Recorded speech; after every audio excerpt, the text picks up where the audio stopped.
What's up, guys? I'm Paul. This is Pauline Theology, and today I have a book review for you.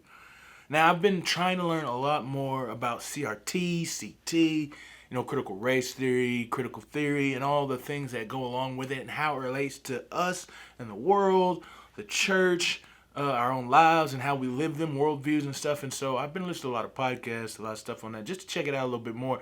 And this book actually has been one of the best books that I've read on it to kind of understand where it is used or how it is applied in the church, because I've not seen many or understood why it is so offensive in the church, besides the fact that it's bad in the world with the worldview. It's bad for the way that we see people and how we understand people.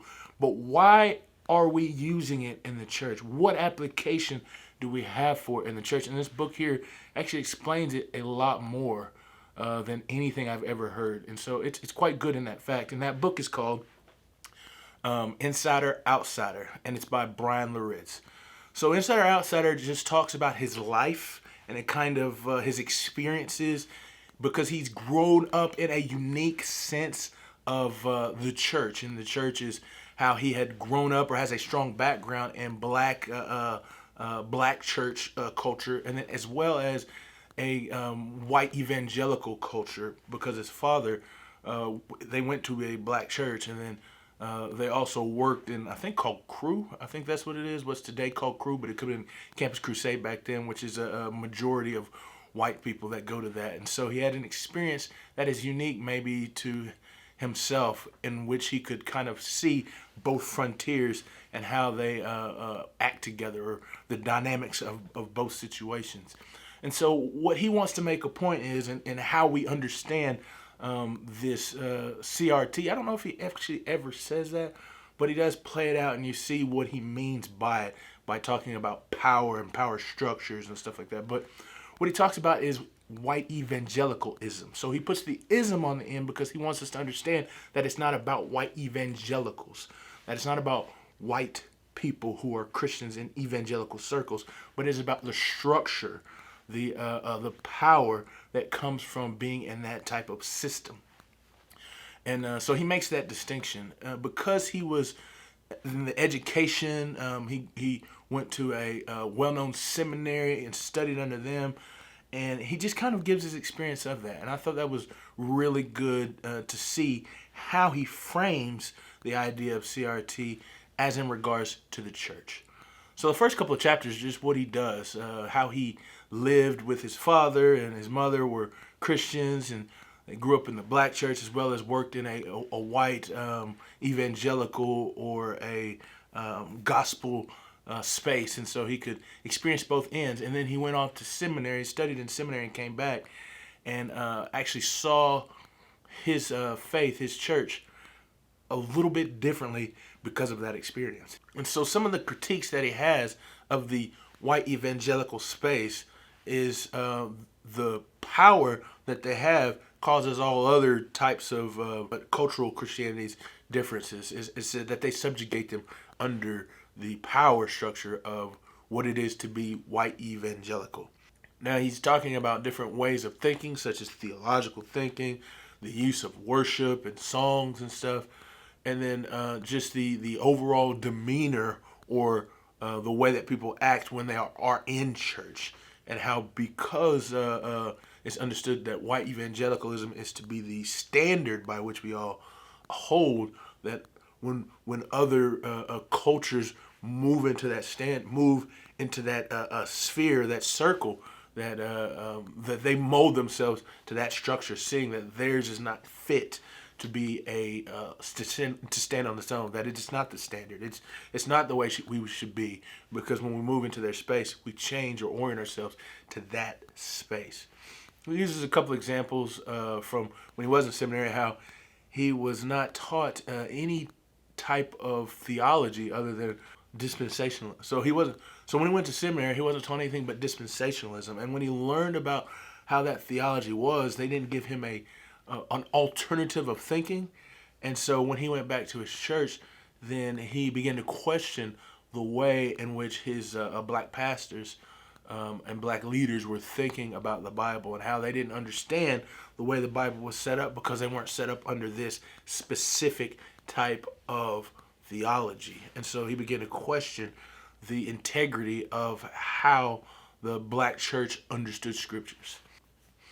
Another thing that he spoke about in the book was just a position of how when people become guests in other people's churches, that black and other cultures tend to move towards a more white evangelical feel in the way in which they present the gospel, preach or talk or anything when they go to that church. However, when the white evangelicals move into the other cultures' churches, that they don't still do that same thing. They don't give the respect due to be able to give that to the culture in which they're going into. They still remain and stay in their own type of culture because that their culture is the white evangelicalism is the standard by which all other culture of Christianity should be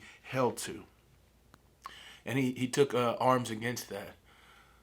Another thing that he took arms against was whenever churches, white evangelical churches, are in the sphere of understanding that multicultural is important.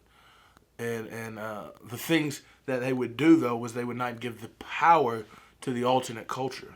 Whenever they would call in a black pastor to pastor there, they wouldn't allow him to have the power at the church, that he wouldn't be able to preach or teach, or if he was to preach or teach, it would have to be under the guidance or under the head of the white pastor. So the black pastor or the black person that they hired on would not be able to do the things that he would want to do in the church because he was only relegated to whatever the senior pastor would allow him to do.